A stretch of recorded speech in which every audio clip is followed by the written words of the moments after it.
This sermon, Modern Events Are Made Clear by Prophecy, was delivered on Monday evening, December 6, 1965, for the Full Gospel Businessmen's Fellowship International Banquet at the Orange Bowl in San Bernardino, California, USA. நம்முடைய கர்த்தராகிய இயேசு கிறிஸ்துவின் விலையேறப்பெற்ற நாமத்திற்கு மகிமை உண்டாவதாக.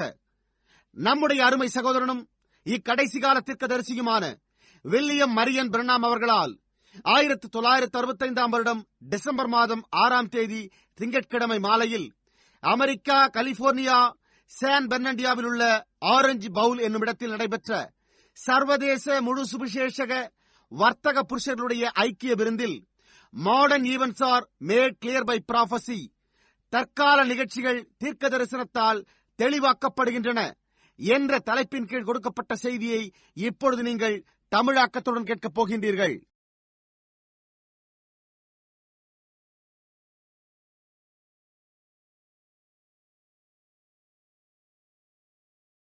Look at the age now where we're living. Aren't we living right in that solemn time? What's the messenger to Abraham's group? What's the numbers, letters, and the numerology of his name? இப்பொழுது நாம் ஜீவித்துக் கொண்டிருக்கிற காலத்தை நோக்கி பாருங்கள். நாம் சரியாக அந்த சோதோமிய நேரத்தில் ஜீவித்துக் கொண்டிருக்கவில்லையா? ஆபிரகாமுடைய கூட்டத்தாரண்டை இருந்த செய்தியாளனை கவனித்து பாருங்கள். எண்களை, எழுத்துக்களை, அவருடைய பெயரின் எண்ணியலை கவனித்து பாருங்கள். You say there's nothing in a name. Don't you never let anybody tell you that. Why did he change Abraham's name to Abraham? Sarah to Sarah. Why did he change Simon to Peter and all those other? See, sure it is. Exactly. நீங்களோ ஒரு பெயரில் ஒன்றுமே கிடையாது என்று கூறலாம். எவருமே உங்களிடம் அதை கூற ஒருபோதும் அனுமதிக்காதீர்கள். ஏனென்றால் அவர் ஏன் ஆபிரகாமுடைய பெயரை ஆபிரகாம் என்றும் சாராய் என்பதிலிருந்து சாராள் என்றும் மாற்றினார்? அவர் ஏன் சீமோன் என்பதிலிருந்து பேதுரு மற்றும் மற்ற எல்லோருடைய பெயர்களையும் மாற்றினார்? புரிகின்றதா? நிச்சயமாகவே அதுதான் காரியம். சரியாக. That's the reason I say don't never call your child Ricky or Elvis or something. Elvis means cat. Ricky's a rat.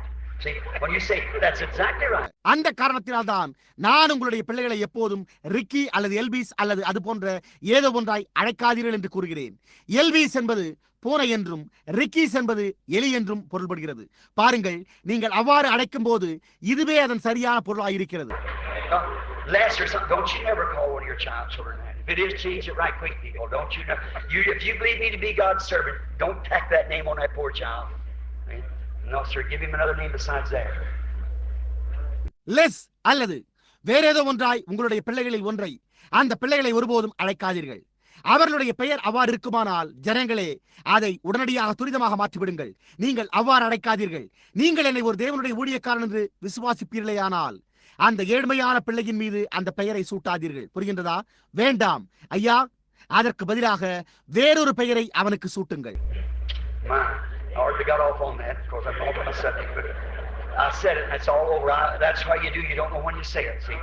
என்னே, நான் அந்த பொருளில் இருந்து விலகியிருந்திருக்கவே மாட்டேன். ஏனென்றால் நான் என்னுடைய பாடப்பொருளுக்கு தூரமாகவே இருக்கிறேன். ஆனாலும் நான் அதை கூறிவிட்டேன். எனவே அது முற்றுப்பெற்று விட்டது. அந்த விதமாகவே நீங்கள் செய்யுங்கள். நீங்கள் அதை கூறுகிற போது நீங்கள் அதை அறிந்து கொள்கிறதில்லை. புரிகின்றதா? Fortune teller, a devil of Beelzebub, and said he made himself God. Oh my. அவரை அந்நியன், குறி சொல்லுபவன், பிசாசு, பெயல்சபூல் என்று அழைத்தனர். மேலும் அவர் தன்னை தேவனாக்கிக் கொண்டார் என்றும் கூறினர். ஓ என்னே! Didn't Isaiah the prophet said he would be called the mighty God? Isaiah 9:6. Unto us a child is born, a son is given, and the government shall be upon his shoulders. His name shall be called Counselor, Prince of Peace, Mighty God, the Everlasting Father. That's right. ஏசாயா தீர்க்கதரிசி அவர் வல்லமையுள்ள தேவன் என்று அழைக்கப்படுவார் என்று கூறவில்லையா? ஏசாயா 9:6 நமக்கு ஒரு பாலகன் பிறந்தார், நமக்கு ஒரு குமாரன் கொடுக்கப்பட்டார், கர்த்தத்துவம் அவர் தோளின் மேல் இருக்கும், அவர் நாமம் ஆலோசனை கர்த்தா, சமாதான பிரபு, வல்லமை உள்ள தேவன், நித்திய பிதா எனப்படும் என்று கூறப்பட்டுள்ளதே. அது உண்மையே. Also St. John 1:1, in the beginning was the word, the word was with God, the word was God, the word was made flesh and dwelt among us. You believe that? பரிசுத்த யோவான் 1:1 கூட ஆதியிலே வார்த்தை இருந்தது, அந்த வார்த்தை தேவனிடத்தில் இருந்தது, அந்த வார்த்தை தேவனாயிருந்தது, அந்த வார்த்தை மாம்சமாகி நமக்குள்ளே வாசம் பண்ணினார் என்று கூறப்பட்டுள்ளதே. நீங்கள் அதை விசுவாசிக்கிறீர்களா? He was a prophet, but he's more than a prophet. He was a God prophet. அவர் வெறுமன ஒரு தீர்க்கதரிசியா இருக்கவில்லை, ஆனால் அவர் ஒரு தீர்க்கதரிசியை காட்டிலும் மேலானவராக இருந்தார். அவர் தேவனும் தீர்க்கதரிசியுமாக இருந்தார். Why did he have to come? Remember, he comes in three sons' names. He came first in the name of the Son of Man. He never called himself the Son of God. You know that. அவர் ஏன் வரவேண்டியதாக இருந்தது? நினைவிருக்கட்டும், அவர் 3 குமாரர்களுடைய நாமங்களில் வருகிறார். அவர் முதலில் மனுஷகுமாரனுடைய நாமத்தில் வந்தார். அவர் தன்னை ஒருபோதும் தேவகுமாரன் என்று அழைத்துக் கொள்ளவே இல்லை. நீங்கள் அதை அறிவீர்கள். See, he came in the Son of Man, a prophet. Jehovah himself, the Father, called Jeremiah Son of Man. A prophet is Son of Man. பாருங்கள், அவர் மனுஷகுமாரனாக ஒரு தீர்க்கதரிசியாக வந்தார். யெகோவா தாமே பிதாவானவர் எரேமியாவை மனுஷகுமாரன் என்று அழைத்தார்.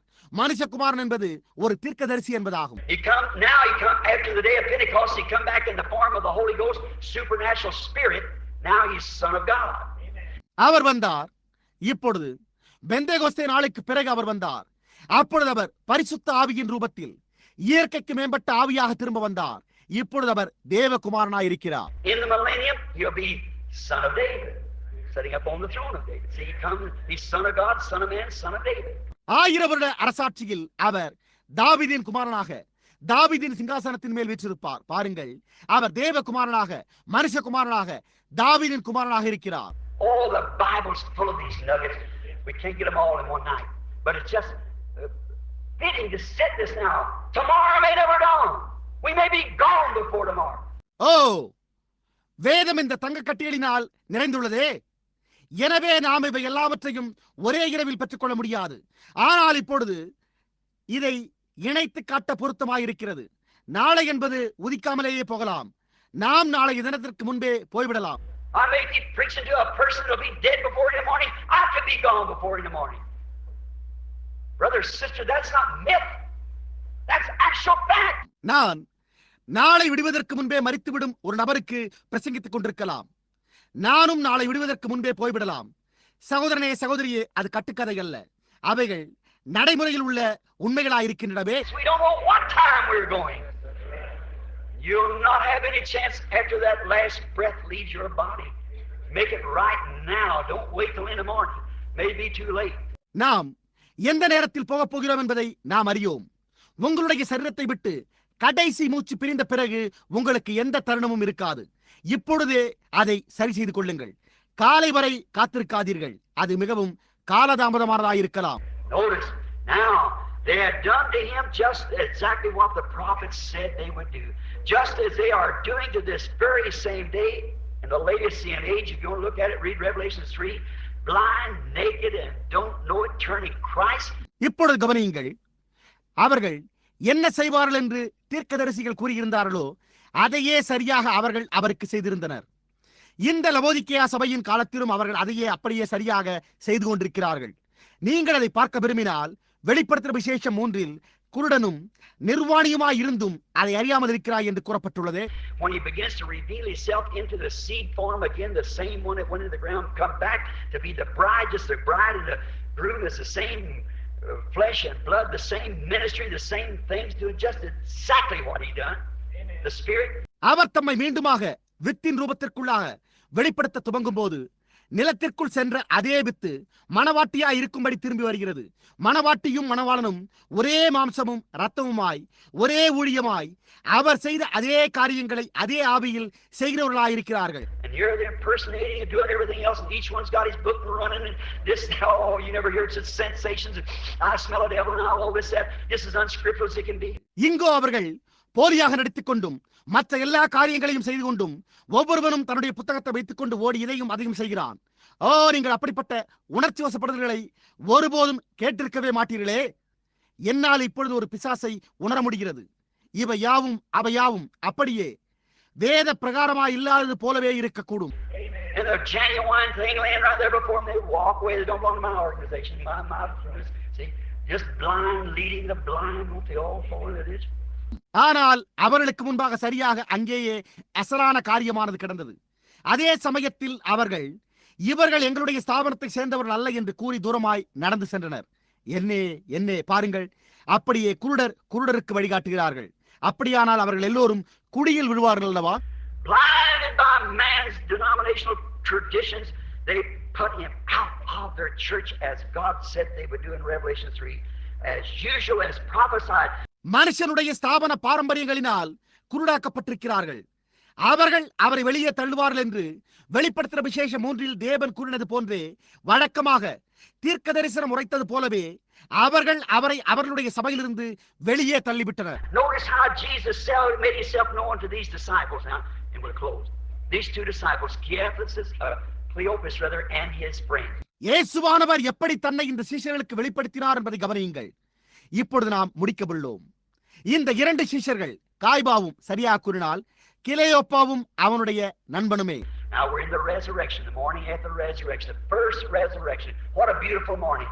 Jesus is up from the dead and living among his people. What a beautiful thought. இப்பொழுது நாம் உயிர்த்தெழுதலுக்கு பின்னான காலையில் முதலாம் உயிர்த்தெழுதலில் இருக்கிறோம். என்ன ஒரு அழகான காலை. இயேசுவானவர் மரித்தோரிலிருந்து எழுந்து தமது ஜனங்களுக்கு மத்தியில் ஜீவித்துக் கொண்டிருக்கிறார். என்ன ஒரு அழகான சிந்தனை. He is here the same today as he was that day, because he's the same yesterday, today, and revealing himself more today than he has in any other age since that day. அவர் அந்நாளில் இருந்தது போலவே இன்றைக்கு இங்கேயும் அதே விதமாகவே இருக்கிறார். ஏனென்றால் அவர் நேற்றும் இன்றும் என்றும் மாறாதவராயிருக்கிறார். அந்நாள் முதற்கொண்டு வேறெந்த காலத்திலும் அவர் தம்மை வெளிப்படுத்தியதை காட்டிலும் இன்றைக்கு அவர் தம்மை அதிகமாகவே வெளிப்படுத்துகிறார். Come to the wheat and stalk and shuck is all past now. We're into the wheat again. See, we're back into the grain. கோதுமையினூடாக வந்து தண்டினூடாகவும் பதரினூடாகவும் இப்பொழுது யாவும் கடந்து விட்டன. இப்பொழுது நாம் மீண்டும் கோதுமைக்குள்ளாகவே இருக்கிறோம். பாருங்கள், நாம் மறுபடியும் கோதுமை மணிக்குள்ளாகவே திரும்புகிறோம். Known as, watch how he made himself known to these people. Now remember, as their Messiah, just before we close, of the promised word of the age. அவர் தம்மை எப்படி இந்த ஜனங்களுக்கு வெளிப்படுத்தினார் என்பதை கவனியுங்கள். இப்பொழுது நினைவிருக்கட்டும், நாம் முடிப்பதற்கு சற்று முன் கவனியுங்கள்.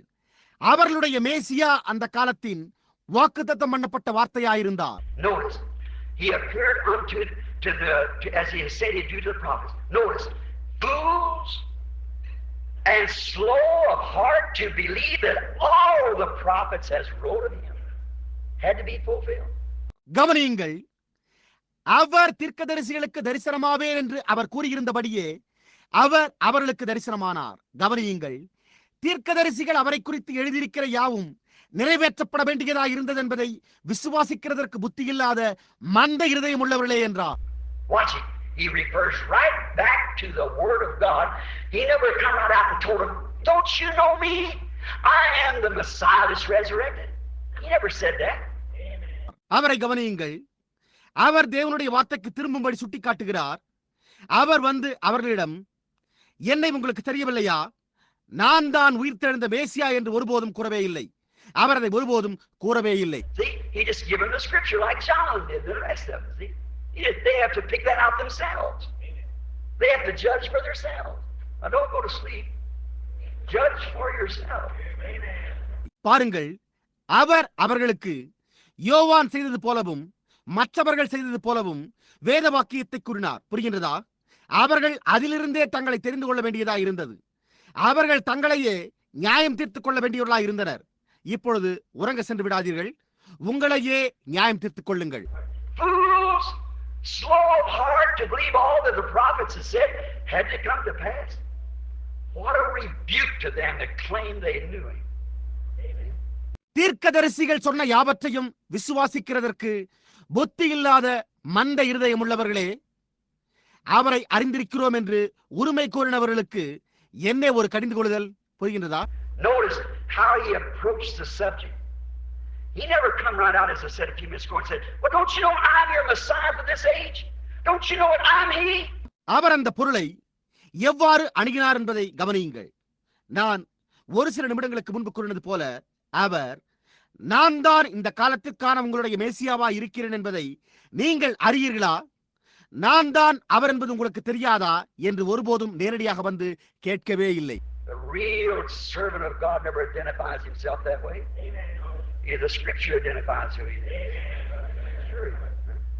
உண்மையான தேவனுடைய ஊழியக்காரன் ஒருபோதும் தன்னை அந்த விதமாக அடையாளம் காட்டுகிறதே இல்லை. வேத வாக்கியமே அவன் யாரா இருக்கிறான் என்பதை அடையாளம் காட்டுகிறது. நிச்சயமாகவே அவன் அவ்வாறே இருப்பான். but called their attention to what the prophets had said to look for in the Messiah's age. See it? ஆனால் தீர்க்கதரிசிகள் மேசியாவினுடைய காலத்தில் எதிர்பார்க்க வேண்டும் என்று கூறியிருந்ததற்கு அவர்களுடைய கவனத்தை அழைத்தார். அதை புரிந்து கொள்கிறீர்களா? Go right back, fools and slow of heart, not to believe that all the prophets said about the Messiah should come to pass. எனவே அதற்கு திரும்பி சென்று தீர்க்கதரிசிகள் மேசியாவை குறித்து கூறினவைகள் யாவும் நிறைவேற வேண்டும் என்பதை விசுவாசிக்கிறதற்கு புத்தி இல்லாத மந்த இருதயம் உள்ளவர்களே என்றார். He, as John, let the word of the Bible identify him what he was to them. That should be made plain enough. அவர் யோவானைப் போலவே அவர் அவர்களுக்கு என்னவா இருந்தார் என்பதை வேதாகம வார்த்தையே அவரை அடையாளம் காட்டும்படி செய்தார். அதுவே போதுமான தெளிவை உண்டாக்கி இருக்க வேண்டும். If the word had identified him, that should be plainly who the promise was. He's looking at, they know someone had to come on the scene at that time. வார்த்தையானது அவரை அடையாளம் காட்டியிருந்ததானால் அது தெளிவானதாய் இருந்திருக்க வேண்டும். ஏனெனில் அவரே அவர்கள் எதிர்நோக்கிக் கொண்டிருந்த வாக்குத்தத்தமாய் இருந்தார். யாரோ ஒருவர் அந்த சமயத்தில் காட்சியில் வரவேண்டியதாய் இருந்தது என்பதை அவர்கள் அறிந்திருந்தனர். ஏன் அவர் இந்நாளில் என்ன சம்பவிக்க வேண்டியதாக இருக்கிறது என்று வார்த்தை கூறுகிறதை நான் உங்களுக்கு காண்பிக்கட்டும் என்று கூறியிருக்கலாம். Am not I tonight trying to tell you word by word, even to the position, the place, the names, the numbers, everything else, and all the signs, times, and everything that we're right here to end time? நான் உங்களுக்கு வார்த்தைக்கு வார்த்தை ஸ்தானத்தையும் இடத்தையும் பெயர்களையும் எண்ணிக்கைகளையும் மற்ற ஒவ்வொரு காரியத்தையும் எல்லா அடையாளங்களையும் நேரங்களையும் ஒவ்வொரு காரியத்தையும் கூட எடுத்துக் கூற முயற்சித்துக் கொண்டிருக்கவில்லையா? Surely you can see what I'm talking about. No, that's so plain it should need no more identification. நான் எதை குறித்து பேசிக் கொண்டிருக்கிறேன் என்பதை உங்களால் நிச்சயமாகவே காண முடியும். பார்த்தீர்களா? பாருங்கள், அதற்கு இதற்கு மேல் வேறு அடையாளமே தேவைப்படாதபடிக்கு அது அவ்வளவு தெளிவாக உள்ளது. He said when he was here on earth, search the scriptures. In them you think you have eternal life. There's what they testify what I am. See who I am. அவர் இங்கே பூமியின் மேல் இருந்தபோது வேத வாக்கியங்களை ஆராய்ந்து பாருங்கள். அவைகளால் உங்களுக்கு நித்திய ஜீவன் உண்டென்று எண்ணுகிறீர்களே, என்னை குறித்து சாட்சி கொடுக்கிறவைகளும் அவைகளே. அதாவது நான் என்னவாய் இருக்கிறேன் பாருங்கள், நான் யாராய் இருக்கிறேன் என்பதை குறித்து சாட்சி கொடுக்கிறவைகளும் அவைகளே என்று கூறினார். Notice he began with Moses, the prophet. A prophet, Deuteronomy 18:15. I'm watching scriptures here. Deuteronomy 18:15. Moses said, "The Lord your God." கவனியுங்கள், அவர் மோசே தீர்க்கதரிசியிலிருந்து உபாகமம் 18:15 கூறப்பட்ட ஒரு தீர்க்கதரிசியிலிருந்து துவங்கினார். நான் இங்கே வேத வாக்கியங்களை கவனித்துக் கொண்டிருக்கிறேன். உபாகமம் 18:15 மோசே, உன் தேவனாகிய கர்த்தர் என்னை போல ஒரு தீர்க்கதரிசியை எழும்ப பண்ணுவார் என்றார். See, God spoke to him on top of the mountain and on the thunder, and they said, let Moses speak, not God, lest we perish. பாருங்கள், தேவன் மலையின் கொடுமுடியில் அவரிடத்தில் பேசினார். ஓ, என்னே இடிமுடக்கமாய் இருந்தது. அப்பொழுது அவர்கள், நாங்கள் அழிந்து போகாதபடிக்கு தேவன் அல்ல, மோசேவே பேசட்டும் என்றனர். He said, they said, well, I won't speak to him no more like this, but I'll raise him up a prophet. And that's been his message all the way through. அதற்கு அவர்கள் சொன்னது சரி, நான் இதை போல இனி ஒருபோதும் அவர்களிடத்தில் பேச மாட்டேன், ஆனால் நான் ஒரு தீர்க்கதரிசியை அவர்களுக்கு எழும்ப பண்ணுவேன் என்றார். அவருடைய செய்தியானது முழுவதும் அந்த விதமாகவே தொடர்ந்து இருந்து வருகிறது. That's what's got to settle the whole thing at the end. It's just got to, because the word of the Lord has to come to the prophet. முழு காரியமும் முடிவிலே அந்த விதமாகத்தான் முற்று பெற வேண்டியதாக இருக்கிறது. அது அந்த விதமாகத்தான் இருக்க வேண்டியதாக இருக்கிறது. ஏனென்றால் கர்த்தருடைய வார்த்தை தீர்க்கதரிசிகளிடத்திற்கே வர வேண்டியதாக இருக்கிறது. It's the only thing it can come to. If it don't, it breaks God's word and makes him tell something wrong. It'll never go to a seminary. It goes to a prophet. அது வரக்கூடியதற்கான ஒரே காரியம் அதுவே ஆகும். அது அவ்விதமாக வரவில்லை என்றால் அது தேவனுடைய வார்த்தையை முறித்து அவரை ஏதோ ஒரு காரியத்தை தவறாக கூறுபவராக்குகிறது. புரிகின்றதா? அது ஒருபோதும் ஒரு வேத பாட சாஸ்திர சாலைக்கு செல்லாது. அது ஒரு தீர்க்கதரிசி அண்டைக்கே செல்கிறது. And the prophet is sent from God ordained, and how you know it is not what the man says. We've had Elijahs and coats and everything else and mantles and all kinds of nonsense that went off in the organizationism and everything else. தீர்க்கதரிசியானவன் நியமனம் செய்யப்பட்டு தேவனிடத்திலிருந்து அனுப்பப்படுகிறான். இது அந்த மனுஷன் கூறினதல்லவென்று எப்படி நீங்கள் அறிந்து கொள்வீர்கள்? நாம் எலியாக்கள், அங்கிகள் மற்றும் ஒவ்வொரு காரியத்தையும் சால்வைகளையும் மற்ற எல்லா காரியத்தோடு ஸ்தாபன அமைப்புக்குள்ளாக சென்று விட்ட எல்லா விதமான அர்த்தமற்ற காரியங்களையும் உடையவர்களாய் இருந்து வருகிறோம். But there will come on this earth by God's promise a genuine servant of God, identified by God, by His word being answered this day, that will set the bride in order, a real little minority of the church, and take it up. That's right. தேவனுடைய வாக்குத்தத்தத்தினால் ஒரு அசலான தேவனுடைய ஊழியக்காரன் இந்த பூமியின் மேல் வந்து இந்நாளில் பதிலாய் இருக்கின்ற அவருடைய வார்த்தையினால் தேவனால் அடையாளம் கண்டுகொள்ளப்பட்டு மணவாட்டியை உண்மையாகவே சபையின் சிறுபான்மையினரான கொஞ்சம் பேரை ஒழுங்கில் சீர்படுத்த அது மேலே எடுத்துக் கொள்ளப்படும். அது உண்மையே. அவர் இதோ பாருங்கள், ஒருவர் வருவார் என்பதை குறித்து நான் பேசினவர் இருக்கிறார் என்று அறிமுகப்படுத்தி வைப்பார். And all that the prophets had said about him and for this age, why it sure would be interesting to hear him say that. When you like to hear him say it, all the prophets said about எல்லா தீர்க்கதரிசிகளுமே அவரை குறித்தும் இந்த காலத்திற்கானதையும் கூறியிருந்ததையும் ஏன் நிச்சயமாகவே அவர் அதை குறித்து கூறுவதை கேட்பது ஆவலாகவே இருந்திருக்கும். அவர் இதை கூறுகிறதை கேட்க நீங்கள் விரும்ப மாட்டீர்களா? தீர்க்கதரிசிகள் எல்லோருமே அதை குறித்து கூறினர். Remember, he said what the prophets would say about himself, quoting his own self. What he said, he was the word, quoting. நினைவிருக்கட்டும், தீர்க்கதரிசிகள் அவரை குறித்து என்ன கூறுவார்கள் என்பதையும், அவர் தம்மையே மேற்கோள் காட்டியதையும், அவர் என்ன கூறியிருந்தார் என்பதையும், அவர் வார்த்தையாய் இருந்தார் என்பதையும் மேற்கோளாக காட்டி கூறினார். Now let's listen to the words that he quoted. Would you like to hear what he said to him? Let's just carry their conversation now, just before we stop. இப்பொழுது அவர் மேற்கோள் காட்டின வார்த்தைகளுக்கு நாம் செவி கொடுப்போமாக. அவர் அவர்களிடத்தில் என்ன கூறினார் என்பதை நீங்கள் கேட்க விரும்புகிறீர்களா? இப்பொழுது நாம் சற்று நிறுத்துவதற்கு முன்பு அவர்களுடைய சம்பாஷணையை அப்படியே தொடர்ந்து கவனிப்போமாக. Now they were briefed on all the late happenings of the crucifixion, of the story at the grave and the tomb, and the women had seen him, and another had said they seen him, and so forth. He said they briefed him on that. இப்பொழுது சிலுவையில் அறைந்த பின்னர் சம்பவித்த எல்லா காரியங்களும், கல்லறையிலும் அடக்க ஸ்தலத்திலும் ஸ்திரீகள் அவரை கண்டிருந்ததையும், மற்றவர்கள் அவரை கண்டதாக கூறியிருந்ததும், இன்னும் மற்றவைகளும் அவர்களுக்கு சுருக்கமாக தெளிவோடு எடுத்துரைக்கப்பட்டிருந்தன. அவர்களும் அதன் பேரில் அவருக்கு சுருக்கமாக தெளிவோடு எடுத்துரைத்தனர். அவர் வார்த்தையின் மூலமாகவே தம்மை மேற்கோள் காட்டிக்கொண்டு வார்த்தையோடே தொடர்ந்து சென்று கொண்டிருக்கிறார். Now look in Zechariah 12, he must have quoted Zechariah 11 and 12, for he was sold with 30 pieces of silver. Was not the Messiah supposed to be sold by 30 pieces of silver? இப்பொழுது சகரியா 12 நோக்கி பாருங்கள். அவர் சகரியா 11:12 மேற்கோளாக காட்டியிருக்க வேண்டும். ஏனென்றால் அவர் 30 வெள்ளிக்காசுகளினால் விற்கப்பட்டார். மேசியாவும் 30 வெள்ளிக்காசுகளினால் விற்கப்பட வேண்டியவராயிருந்தார் அல்லவா? In Psalms 41:9 he was betrayed by his friends. Of Zechariah 13:7 forsaken by his disciples. சங்கீதம் 41:9 அவர் தம்முடைய சிநேகிதர்களால் காட்டிக் கொடுக்கப்பட்டார். பார்த்தீர்களா? சகரியா 13:7 தம்முடைய சீஷர்களால் கைவிடப்பட்டார் என்று உள்ளது. In Psalms 35:11 accused by false witnesses. By Isaiah 35:7 dumb before his accusers.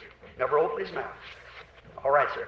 சங்கீதம் 35:11 பொய் சாட்சிகளால் குற்றம் சாட்டப்பட்டார். ஏசாயா 35:7 அவரை குற்றம் சாட்டினவர்களுக்கு முன்பாக தம்முடைய வாயை திறவாமல் ஊமையாக இருந்தார் என்று உள்ளது. சரியையா? Isaiah 50:6 he was scourged. Psalms 22 he cried at the cross, my God, why hast thou forsaken me? All my bones they stare at me, they pierce my hands and my feet. Look at the prophecies he could talk about. ஏசாயா 50:6 அவர் வாரினால் அடிக்கப்பட்டார் என்று உள்ளது. சங்கீதம் 22 அவர் சிலுவையிலேயே என் தேவனே ஏன் என்னை கைவிட்டீர், என் எலும்புகளை எல்லாம் அவர் நோக்கி பார்க்கிறார்கள், அவர்கள் கைகளையும் கால்களையும் உருவ குத்தினார்கள் என்று கதறினார் என்று உள்ளது. அவரால் பேச முடிந்த தீர்க்க தரிசனங்களை குறித்து நோக்கி பாருங்கள். Isaiah 9:6 unto us a child is born, a virgin shall conceive, and so forth. And also in Psalms 22:18 they parted his garments among them. ஏசாயா 9:6 நமக்கு ஒரு பாலகன் பிறந்தார், ஒரு கன்னிகை கர்ப்பவதியானால் போன்றவை கூறப்பட்டிருந்தன. சங்கீதம் 22:18 கூட அவர்கள் அவருடைய வஸ்திரத்தை தங்களுக்குள்ளே பங்கு போட்டுக் கொண்டார்கள் என்று உள்ளது. And Isaiah 7:14, a virgin shall conceive. Psalms 22:78, made mocked by his enemies. He is supposed to be his friends, his enemies in the church. ஏசாயா 7:14 ஒரு கன்னிகை கர்ப்பவதியானாள் என்று உள்ளது. சங்கீதம் 22:7 மற்றும் 8 அவருடைய சத்துருக்களினால் அவர் பரியாசம் பண்ணப்பட்டார் என்று உள்ளது. அவர்கள் அவருடைய சிநேகிதர்களாய் இருக்க வேண்டியவர்கள், அவருடைய சத்துருக்கள் சபையே ஆகும். And Psalms 22, again, he was not a bone was to be broken, but they pierced his hands and his feet. Isaiah 53:12, died with malefactors. சங்கீதம் 22 மீண்டும் அவர் ஒரு எலும்பும் முறிக்கப்படக்கூடாதவராய் இருந்தார் என்றும், ஆனால் அவர்கள் அவருடைய கைகளையும் அவருடைய கால்களையும் உருவ குத்தினார்கள் என்றும் உள்ளது. ஏசாயா 53:12 அக்கிரமக்காரர்களோடே மரித்தார் என்று உள்ளது. And Isaiah 53:9, bruised and buried with the rich, brother. ஏசாயா 53:9 காயப்படுத்தப்பட்டு அடக்கம் பண்ணப்படும் போது ஐஸ்வர்யவானோடு இருந்தார் என்று உள்ளது. In Psalm 16:10, he was resurrected from the dead. David said, so I will not suffer my Holy One to see corruption, neither will I leave his soul in hell. He is raised from the dead. சங்கீதம் 16:10 அவர் மரித்தோரிலிருந்து உயிரோடு எழுப்பப்பட்டார் என்று உள்ளது. தாவீது, என் ஆத்துமாவை பாதாளத்தில் விடீர், உம்முடைய பரிசுத்தவானை அழிவை காணப்பட்டீர் என்று கூறியிருந்தான். அவர் மரித்தோரிலிருந்து எழுப்பப்பட்டார். Malachi 3, John the Baptist was his forerunner. மல்கியா 3 யோவான் ஸ்நானகன் அவருடைய முன்னோடியா இருந்தான் என்றிருந்தது. And all the types he might have went to, even to Isaac, being the type of him up on the mount where his father Abraham took him in Genesis 22. எல்லா மாதிரிகளினூடாகவும் அவர் சென்றிருக்க வேண்டியவராய் இருந்தார். ஆதியாகமம் 22 ஈசாக்கை அவனுடைய தகப்பனாகிய ஆபிரகாம் மலையின் மேல் கொண்டு சென்ற போது அவனும் கூட அவருக்கு மாதிரியாயிருந்தான். It was now that they began to see who had fulfilled these scriptures that was promised of that day. It was then, after it was late, they began to see. அப்பொழுதுதான் அந்த நாளின் வாக்குத்தத்தம் பண்ணப்பட்டிருந்த இந்த வேத வாக்கியங்களை யார் நிறைவேற்றி இருந்தது என்பதை காணத் துவங்கினார்கள். அப்பொழுதுதான் காலம் கடந்து விட்ட பிறகு அவர்கள் அதை காணத் துவங்கினர். Oh, well, wait a minute. You know what? They knew then that their crucified friend Jesus was that prophet that was promised. They knew because see they had been briefed on the scriptures. ஓ, நல்லது. ஒரு நிமிடம் பொறுங்கள். உங்களுக்கு என்னவென்று தெரியுமா? சிலுவையில் அறையப்பட்ட அவர்களுடைய நண்பனாகிய இயேசுவே வாக்குத்தத்தம் பண்ணப்பட்டிருந்த அந்த தீர்க்கதரிசி என்பதை அப்பொழுது அவர்கள் அறிந்து கொண்டனர். ஏனென்றால் பாருங்கள், அவர்களுக்கு அதுவரையில் வேத வாக்கியங்களினால் விளக்கி கூறப்படாமல் இருந்தது.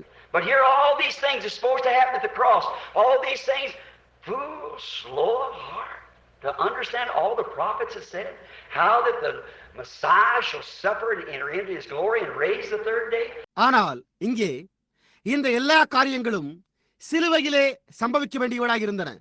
இந்த எல்லா காரியங்களுமே தீர்க்கதரிசிகள் கூறியிருக்கிற யாவற்றையும் புரிந்து கொள்கிறதற்கு புத்தி இல்லாத மந்த இருதயம் உள்ளவர்களே, மேசியா இவ்விதமாய் பாடுபடவும் தம்முடைய மகிமையில் பிரவேசிக்கவும் 3ஆம் நாளில் எழுந்திருப்பார் என்பதையும் புரிந்து கொள்வதற்கு புத்தி இல்லாத மந்த இருதயம் உள்ளவர்களே என்றார். Still they go, oh, that's right. I say, he did our hearts burn within us? He said, no wonder their hearts burned.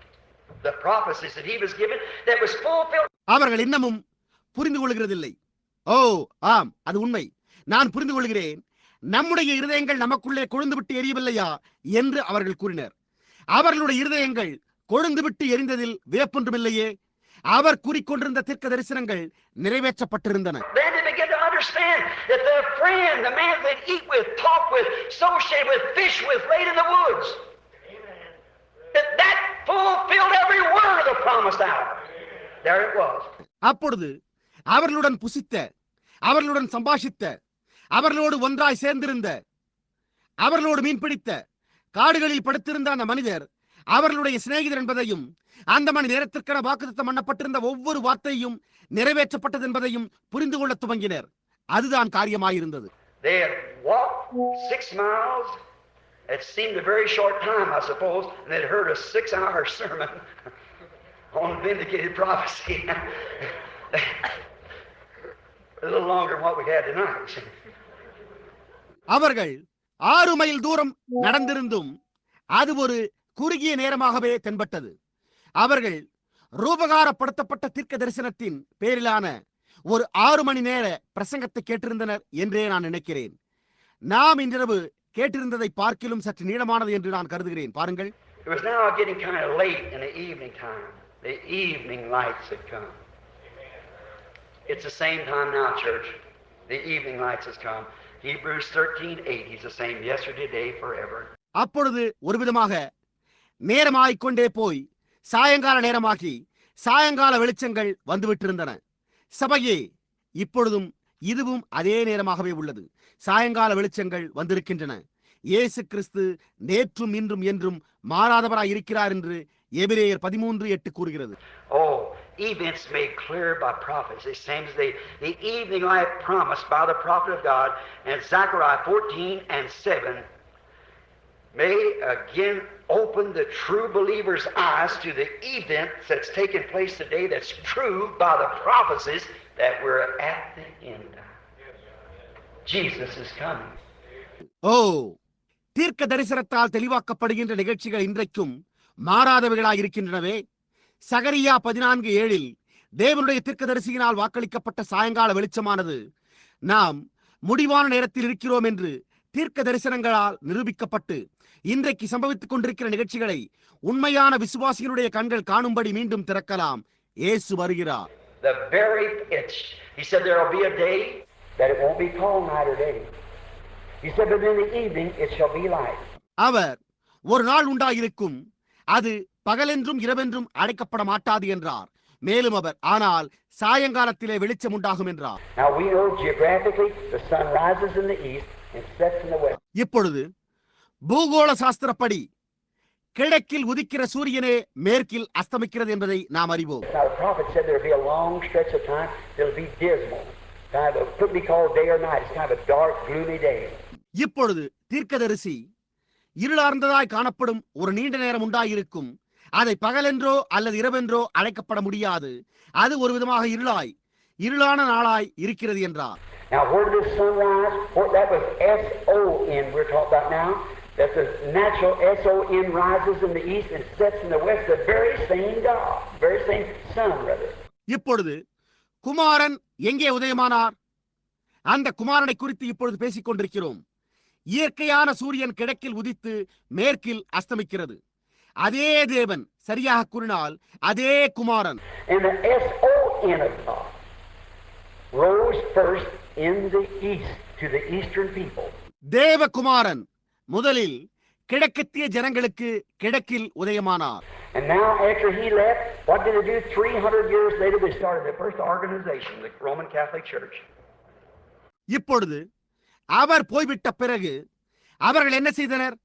300 வருடங்கள் கழித்து அவர்கள் தங்களுடைய முதல் ஸ்தாபனமாகிய ரோமன் கத்தோலிக்க சபையை ஆரம்பித்தனர். Through the dark age they went, and out they come. What they do? The same thing. It's been a day.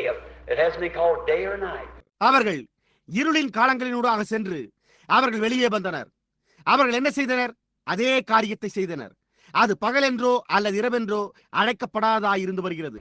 They had enough order. They believed that he was the Son of God and walked in the light what they had. They made their churches and built hospitals and schools and so forth and seminaries, sent their children to school. அவர்கள் போதுமான கட்டளைகளை உடையவர்களாய் இருந்து அவர் தேவனுடைய குமாரனாய் இருந்தார் என்று அவர்கள் விசுவாசித்து அவர்களுக்கு இருந்த வெளிச்சத்தில் நடந்து அவர்கள் தங்களுக்கு சபைகளை ஏற்படுத்திக் கொண்டு அவர்கள் மருத்துவமனைகள் மற்றும் பள்ளிகள், வேத பாடசாலைகள் போன்றவற்றை கட்டிக்கொண்டு அவர்களுடைய பிள்ளைகளை பள்ளிகளுக்கு அனுப்பினர். But the prophet said, it shall be light again about the evening time. The sun will peep out again. It shall be light. ஆனால் தீர்க்கதரிசியோ சாயங்கால நேரத்திலே மீண்டும் வெளிச்சம் உண்டாகும், குமாரன் மீண்டும் வெளியே எட்டி பார்க்க வெளிச்சம் உண்டாகும் என்றார். What? The same sun, S-O-N, that was revealed in flesh at the morning time back there will be revealed again in the evening time. என்ன? காலை நேரத்தில் மாம்சத்தில் வெளிப்படுத்தப்பட்ட அதே குமாரன் அங்கே மீண்டுமாக சாயங்கால நேரத்தில் வெளிப்படுத்தப்படுவார். Now compare St. Luke 17:30. And in that day, as it was in the days of Sodom, the setting of the world, and the time that the Son of Man is being revealed. இப்பொழுது பரிசுத்த லூக்கா 17:30 அந்நாளில் சோதோமின் நாட்களில் இருந்தது போல உலகத்தின் முடிவில் மனுஷகுமாரன் வெளிப்பட்டுக் கொண்டிருக்கிற நேரத்திலும் இருக்கும் என்று உள்ளதை ஒப்பிட்டு பாருங்கள். It shall be light about the evening time. The way to glory you will surely find. Oh my people, where are we at? சாயங்கால நேரத்தில் வெளிச்சம் உண்டாகும். மகிமையின் பாதையை நீ நிச்சயம் கண்டடைவாய். ஓ என்னே ஜனங்களே, நாம் எங்கே இருக்கிறோம்? Nations are breaking. Israel's awakening. The signs that the prophets foretold. The Gentile days numbered with horrors encumbered. Watch her slide into the sea. Return, O dispersed to your own. தேசங்கள் உடைந்து கொண்டிருக்கிறது. இஸ்ரவேல் விழித்தெழுந்து கொண்டிருக்கிறாள். இது தீர்க்கதரிசிகளால் முன்னுரைக்கப்பட்ட அடையாளங்கள். புறஜாதியாருடைய நாட்கள் எண்ணப்பட்டு இக்கட்டுகளால் நிறைந்துள்ளன. அவள் சமுத்திரத்துக்குள்ளாக நழுவி செல்வதை கவனியுங்கள். ஓ சிதறப்பட்டோரே, உங்களுடைய சொந்தத்திற்கு திரும்புங்கள். The day of redemption is near. Man's hearts are failing for fear. Be filled with the Spirit. Have your lamps trimmed and clear.